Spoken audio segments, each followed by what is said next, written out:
জমির সীমানা নিয়ে পুরনো বিবাদের জেরে গুরুতর ও রক্তাক্ত জখম হলো এক আইনের ছাত্র। ঘটনায় চাঞ্চল্য ছড়িয়েছে রায়গঞ্জ থানার কর্ণজোড়া ফাঁড়ির অন্তর্গত পিরোজপুর গ্রামে। বুধবার রাত 11টা নাগাদ পুরনো বিবাদের জেরে ওত পেতে থাকা বিএসএফ আধিকারিক জাহাঙ্গীর সরকার ও তার ভাই গনি সরকার সহ এলাকার কিছু দুষ্কৃতী লাঠি, লোহার রড ও কুড়ুল নিয়ে ঝাঁপিয়ে পড়ে মনসুর আলমের ওপরে। তাকে বাঁচাতে আসলে তার স্ত্রীও গুরুতর জখম হন। মা ও বাবাকে বাঁচাতে আসলে কুড়ুলের আঘাতে রক্তাক্ত গুরুতর জখম হয়ে মাটিতে লুটিয়ে পড়ে ওই তরুণ। তাদের চিৎকার শুনে স্থানীয়রা ছুটে এলে অভিযুক্তরা ঘটনাস্থল থেকে পালিয়ে যায়। রক্তাক্ত গুরুতর জখম অবস্থায় ওই তরুণকে উদ্ধার করে রায়গঞ্জ মেডিকেল কলেজ হাসপাতালে নিয়ে আসলে তার মাথায় 16টি সেলাই পড়েছে। অবস্থা আশঙ্কাজনক হওয়ায় তাকে এদিন অর্থাৎ বৃহস্পতিবার ভোররাতেই উত্তরবঙ্গ মেডিকেল কলেজ হাসপাতালে রেফার করে শল্য বিভাগে কর্তব্যরত চিকিৎসক। এখনো জ্ঞান ফেরেনি ওই তরুণের, মৃত্যুর সঙ্গে পাঞ্জা লড়ছে সে। জখম তরুণের বাবা মনসুর আলম বলেন, দীর্ঘদিন ধরে জোরপূর্বক আমাদের জমি জাহাঙ্গীর সরকার দখল করে রেখে দিয়েছে।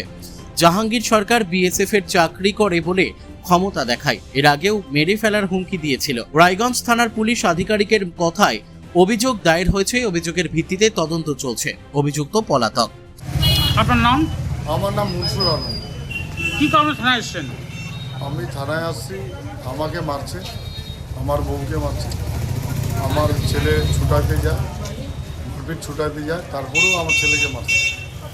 প্রথমে আমি বাইরে বাড়াই, বাড়ানোর পরে ওরা 5-6 জন ছিল রাস্তায় যারা আমাকে এত বাজে বাজে ভাষায় গালাগালি করে, খুবই গালাগালি করে।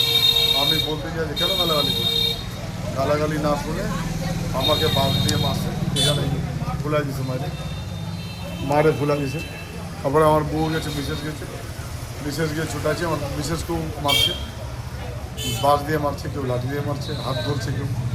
তারপরে আমার ছেলে বাড়ি থেকে দৌড়ায় আসে, ছেলে দৌড়ায় আসানোর পরে তারপরে ছেলে বলবি কেন মারলি আমার বাবা আর মাকে। তারপরে আমার ছেলেকে কোনো কথা না শুনে ও একদম একটা রড দিয়ে এমনভাবে মাথায় মারছে, মৃত্যু পর্যায়ে লড়ছে। এখন শিলিগুড়ি নিয়ে যাওয়া হয়।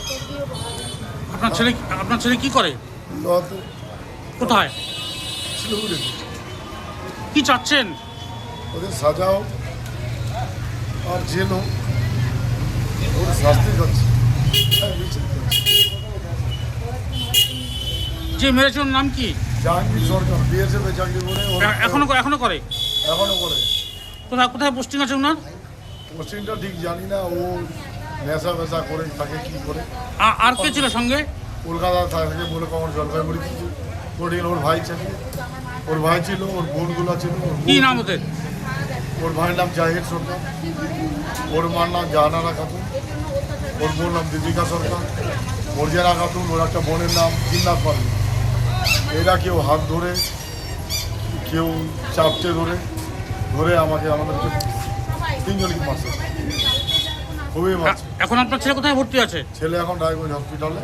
ওকে রেফার করে দিবে? এখন রেফার করে দেবে, ছবি টবি করছে, রিপোর্ট নিয়ে শিলিগুড়ি না কলকাতার কোথায় 16টা সেলাই করছে মাথা মারছে, আর 7 থেকে 8 ইঞ্চি ডিপ হয়ে গেছে, সাবুন দিয়ে মারছে।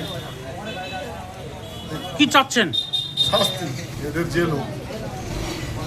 রায়গঞ্জ থেকে বিথিকা পালের রিপোর্ট, পুলিশ নিউজ।